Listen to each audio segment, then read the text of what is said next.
कारण बनाए, सारे संबंध बनाए अथवा समूह में पैदा किया।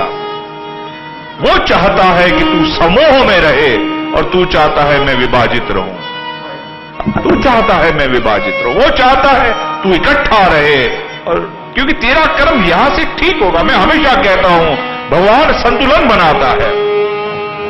वो एक बहुत बड़ी तराजू लेकर बैठा है, उसको पता है संतुलन कैसे बनाना है। किसी को बेटियां दे दी, किसी को बेटे दे दिए, किसी को ये रिश्ते, क्योंकि वो तेरा कर्म ठीक करना चाहता है। ये आदमी अपने कर्म बिगाड़ने में ही तुला हुआ है कि नहीं। इससे संबंध विच्छेद, उससे विच्छेद, ये मेरा नहीं, वो मेरा नहीं, वो उससे लड़ रहा है, वो उससे लड़ रहा है। अरे पागल, क्यों पति पत्नी बनाया? तुझे नहीं बनाता, किसी और से जोड़ी मिलाता। तेरी जोड़ी इसीलिए ही मिलाई क्योंकि तुम्हारे संबंध से तुम्हारा कर्म ठीक करना है, उसको संबंधों से कर्मों को ठीक करना है। और जिस दिन उसको लगता है कर्म अब ठीक हो गए तो या तो अलग हो जाएंगे या तो हाँ, ये उसकी संरचना ऐसी है, उसकी संरचना ऐसी है। मैंने सुनी थी एक बात, एक सेठ ने अपने मित्र को खाने पर बुलाया और वो मित्र खाना खाने बैठा तो घर में से किसी युवान के रोने की औरत की आवाज आ रही थी। तो उसे पूछा कौन रो रहा है? तो उसे कहा कि आप छोड़ो, आप खाना खाओ। उसे बोला घर में कोई रो रहा और मैं खाना खाऊं, कैसे चल सकता है? बोले मेरी विधवा बहू रो रही है। क्यों? बोले पति गुजर गया। बोले क्या हुआ? बोले बीमार पड़ा, इलाज कर कर के मेरा पूरा पैसा चला गया। एक दिन एक वैद्य को लाया, वैद्य ने कहा 11 रुपए का इलाज करना है, 11 रुपए लगेंगे। मेरे पास पैसे नहीं थे तो मेरे बेटे ने कहा 11 रुपए बाकी के दे दो, सब हिसाब ठीक हो जाएगा। फिर बोले बेटा सच तो बोल, 11 रुपए देने से होता है तो कहीं से भी ले आओ। बोले हाँ बाप, अब जो 11 रुपए तो हिसाब किताब चुकतू है। बोले क्या हिसाब है? बोले सुन, मैं पिछले जन्म में था सैनिक, युद्ध की भूमि पर गया, जितना समय सेना में था उतना समय पैसा जमा कर करके एक किराने वाले के पास रखा कि कहीं ना कुछ हो जाए मुझे तो मेरे मां बाप को दे देना। और उस दिन अभी बुगुल बजा ही नहीं तो मेरी घोड़ी मुझे लेकर सामने वाले की सेना में घुस गई और मैं मर गया। तो ये घोड़ी पत्नी बनकर आई है, मुझे इसने मारा था, अब मेरे कारण ये भोगेगी, मैं चला जाऊंगा। और तू है वो किराने वाला, मेरा पैसा तूने मां बाप तक पहुंचाया नहीं, वो अब लेना बाकी है, बाकी 11 रुपए रहे हुए हैं, फिर ब्याज भी आ गया, असूल भी आ गया, फिर तेरा मेरा हिसाब चुकतू, मैं चला जाऊंगा। उसने बोला बाप रे। ये एक प्रमाण कि ऐसी प्रसंग है। मैं नहीं कहता कि आप इस चीजों की चिंता करो, लेकिन आदमी किसके लिए? जब परमात्मा सारे संतुलन बनाता है तो हम कौन होते हैं इन संतुलन को बिगाड़ने के लिए? जितना व्यर्थ का दुनिया से खींचोगे उतना व्यर्थ का जाएगा, ये समझ लेना, ये समझना। नानक की बात कहूं तो पाप की माया पराछत जावे। जो पाप से आता है पराछत अथवा पराज करके जाता है, गिरा कर जाता है। तो एक इस बात का ख्याल रखो, दूरदृष्टिता करो। वो तीसरा मैंने कहा समय से होना चाहिए सामायिक। समय पे नहीं हुआ, समय के उपरांत हुआ तो कुछ अर्थ नहीं, समय पर हो। 15 साल का वो बिल्ली मारना निकल दी चाहती तो समय से हो और संयमित होना चाहिए। कभी कभी संसार में फल मिलने में समय लगता है। मुखे तो हाणे खपे, हाणे जो हाणे नहीं, समय से होता है, क्योंकि फल को पकने में अपना समय लगता है। अगर समय से पहले उस फल को तोड़ा गया तो कच्चा होगा, किसी काम का नहीं होगा। शायद खट्टा निकले, शायद कड़वा निकले। तो समय से करो, समय पर संयमित रहो, तब तक सब्र रखो, तब तक। वो अंधा नहीं है, अगर तूने किया है तो तुझे मिलेगा, ये याद रखो। किस बात का ज्ञान चाहिए? इसी बात का ना, हम अधीर क्यों हैं? संसार के सारे झगड़े अधीरता के कारण होते हैं, असंयमता के कारण होते हैं।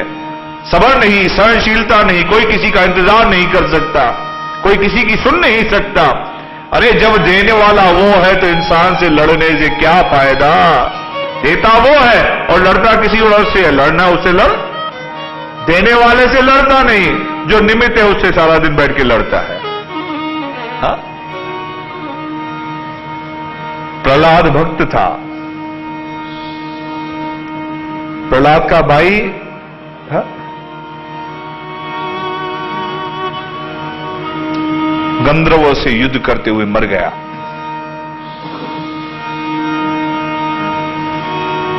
प्रहलाद ने उठाई सेना, गंधर्वों के खिलाफ युद्ध छेड़ दी, लड़ते लग गए, बहुत मरे, लेकिन तो भी प्रहलाद को शांति नहीं मिली। और मारना है, और मारना है।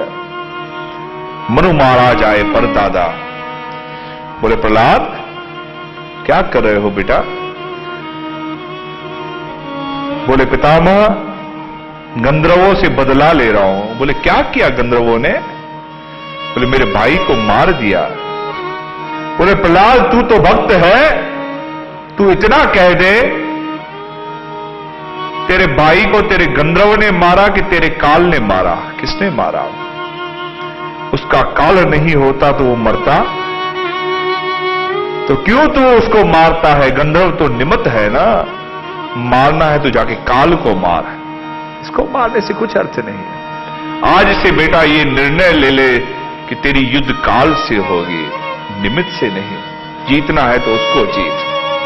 प्रहलाद समझ गया कि आज्ञा हुई है कि जीतना है तो उसको जीत। काल से परे होकर दिखा, इनको मारने से क्या है? तो जीव किससे लड़े? थोड़ा सा संयम होना चाहिए, सबर करो कर्म में, और अंत में कर्म अर्पित होना चाहिए। करो तो अर्पण कर दो। अर्पण का अर्थ ये नहीं कि करो तो अहम हो, करो तो अर्पण। मैंने किया मुझे मिलेगा, मैंने किया मुझे मिलेगा, और कराने वाला वो है, मैं कौन हूं? वो चाहता था मैं करूं तो मैंने किया, नहीं मैंने ही किया है। हा? नहीं, ये मेरा अर्पण नहीं दे दिया। हा? बहुत प्रकार का है अहम, बहुत प्रकार।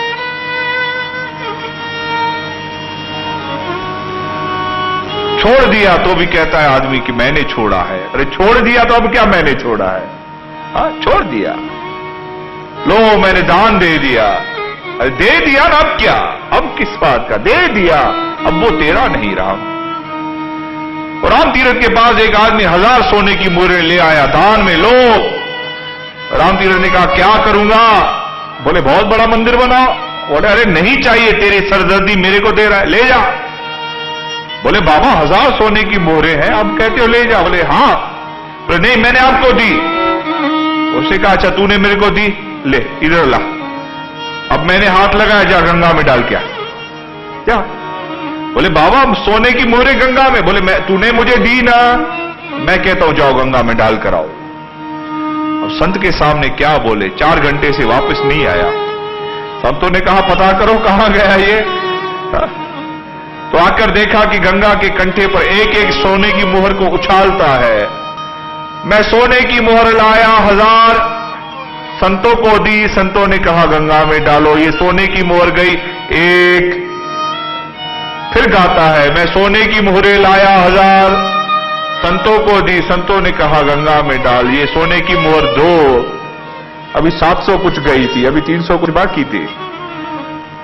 वो पानी में डाल रहा है तो भी दुनिया को बता रहा है कि मैं इसीलिए डाल रहा हूं क्योंकि लाया मैं था, संतों को दी मैंने, संतों ने कहा गंगा में डाल, तो दुनिया देखो मैं 1000 लाया था, अर्पित किया। तुझे फल देगा ना वो, तो क्या गाना है? और जो जितना गाएगा उतना फल उसका बट जाएगा, ये याद रखो। गाया तो आपकी संपदा नहीं हुई। कर्म आप कर रहे हो तो फल पर आपका अधिकार है, लेकिन कर्म करके गाया तो फल पर आपका अधिकार नहीं हुआ। मैंने कुछ कहा, आपने सुना, सुनकर उसे अन्य को दे दिया, तो वो आपकी खाली की संपदा नहीं रही, अकेले की संपदा नहीं रही, फिर किसी और की भी होगी, बट गई वो। तो कर्म का फल ऐसे बट सकता है। तो एक हम अर्पित करें, हमें मिलता है, हम अगर करते हैं तो उसको अर्पण करो। उसको यहां मत पकड़ कर मुखे आहे ना।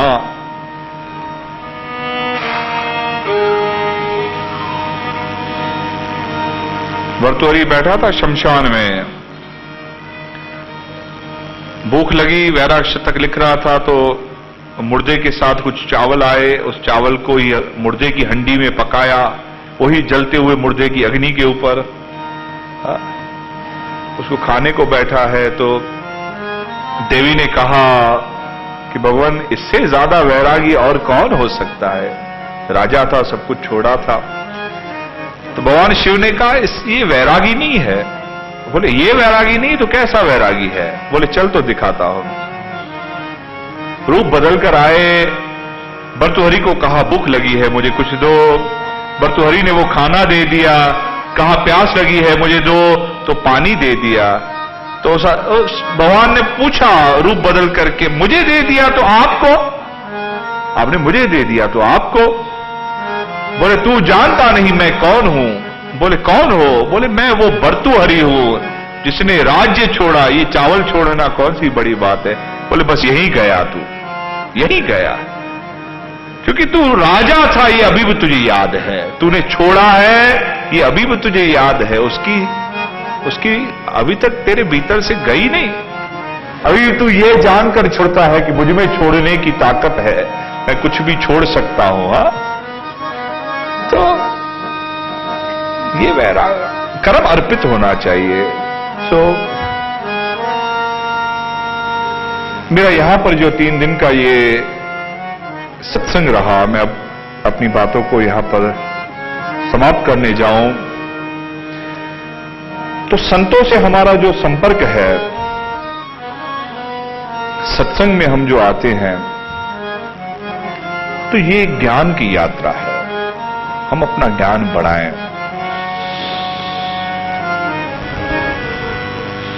ज्ञान बढ़ेगा तो आप कर्म कर पाओगे। ज्ञान से होता है कर्म, और कर्म से होता है सन्यास। अगर मैं गीता कहूं तो गीता स्पष्ट कहती है कि 4 यहां पर योग है। पहला योग होता है ज्ञान, उसके बाद कर्म, फिर तीसरा होता है सन्यास, फिर चौथा अपने आप में योग हो जाता है। 4 फल। तो जीव की गृहस्थ में सीधी सी यात्रा ज्ञान यात्रा होती है। जीव को समझ होगी तो करेगा ना। तो मैंने एक बात सुनी थी, बहुत पुरानी बात मुझे याद आ रही है। एक अनपढ़ आदमी का, गांव का, कभी उसने सिनेमा देखी नहीं थी और अचानक से वो शहर गया तो थिएटर दिखाई दे गया, सिनेमा। तो किसी से पूछा ये क्या है? बोले सिनेमा है। बोले क्या होता है? बोले यहां पर चलचित्र, जीवंत चित्र होता है। बोले अच्छा। बोले क्या करना पड़ेगा? बोले खिड़की में पैसा दो और टिकट लो, अंदर जाओ। तो खिड़की में पैसे दिए। बोले कौन सी टिकट चाहिए, आगे की कि पीछे की? तो उसने पूछा आगे का कितना, पीछे का कितना? तो उसने कहा आगे का 1 रुपया, पीछे का 2 रुपया। तो बोले वाह, पागल लोग हैं शहर के। आगे हम तो वहां पर गांव में आगे बैठते तो बहुत पैसा देकर बैठते हैं। तो बोले ठीक है, मूर्ख है। 1 रुपया दिया, पहली सीट ले ली, बिल्कुल आगे आगे की। वो पहले आगे आगे बैठा तो पिक्चर चालू हुई, सिनेमा चालू हुई। और चलते चलते चलते चलते अचानक से ऐसा चित्रण आया कि वो नायिका को खलनायक ने पकड़ा, उससे जबरदस्ती करने लगे 4-8 जने। वो कह रही है बचाओ। तो ये यहां वहां देख रहा है कि कोई उठता क्यों नहीं है बचाने को। बोल रही है बचाओ, तो और वो चिल्लाए, ये पास में देखे, उठो भाई, कोई तो उठो बचाने। आपके शहर वाली चिल्ला रही है, हमारे गांव में होता तो हम कब का कर देते। शहर वाली चिल्ला रही, तो शहर वालों को उठना चाहिए। लोग मजा ले रहे हैं, ये कह रहा है उठो। जब कोई नहीं उठा तो इसने लठ उठाई और चला गया ऊपर, दे मारी पर्दे पे कि ले। अब दुनिया ने पकड़ के इसको मारा कि अरे पागल, चुपचाप बैठ, पिक्चर भी देखने नहीं देता। बोले यार अच्छा बोला तुम्हारी औरत को बचाने जा रहा हूं, मुझे ही मार रहे हो। अरे निकालो इसको बाहर, ये लायक नहीं, निकालो। तो ज्ञान की परिभाषा कुछ इस प्रकार से है। जब तक जीव समझेगा नहीं तो कहां क्या करना है वो हो नहीं सकता। पहले होता है ज्ञान का फल, फिर होता है कर्म का फल, फिर जीव कर्म कर पाएगा। और एक बार आपने कर्म को समझ लिया तो संन्यास अपने आप हो जाएगा, अथवा अपने आप छोड़ पाओगे। दुख नहीं होगा छूटते कुछ भी, किसी बात को छोड़ते अरमान नहीं होगा, त्याग करते हुए अरमान नहीं होगा। हाँ? और एक बार आप त्याग कर पाए तो वो परम योग आपसे दूर नहीं। हाँ, मैं सीधा योग कहूं कुछ अर्थ नहीं बनता। भगवान ने स्पष्ट कहा है कि तू धीरे धीरे धीरे धीरे योगी बन। योग का अर्थ होता है जो उपयोग में आया उसे सहज उसने अपनाया, ये योग होता है। जो उपयोग में आया तो हम और आप जो सत्संग सुनते हैं या करते हैं तो अपनी बुद्धि को बढ़ाओ, अपने भीतर के विचारों को प्रपक करो। सुनने में आपने बहुत कुछ सुना होगा, लेकिन उसे धीरे धीरे धीरे समझो और धारण करो। धारण करके उसे अपने जीवन में लाओ। हमारा उद्देश्य ये नहीं कि हमें सिर्फ हरि गुण गाने हैं। ये मत समझना कि संतों का उद्देश्य सिर्फ इतना ही होता है कि हरि गुण गाओ।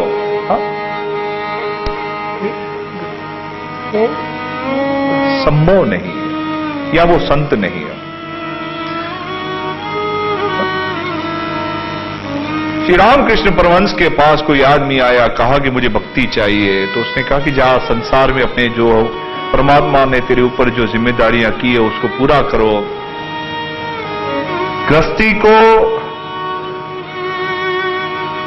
वो परमात्मा उपलब्ध जल्दी हो सकता है, बहुत जल्दी,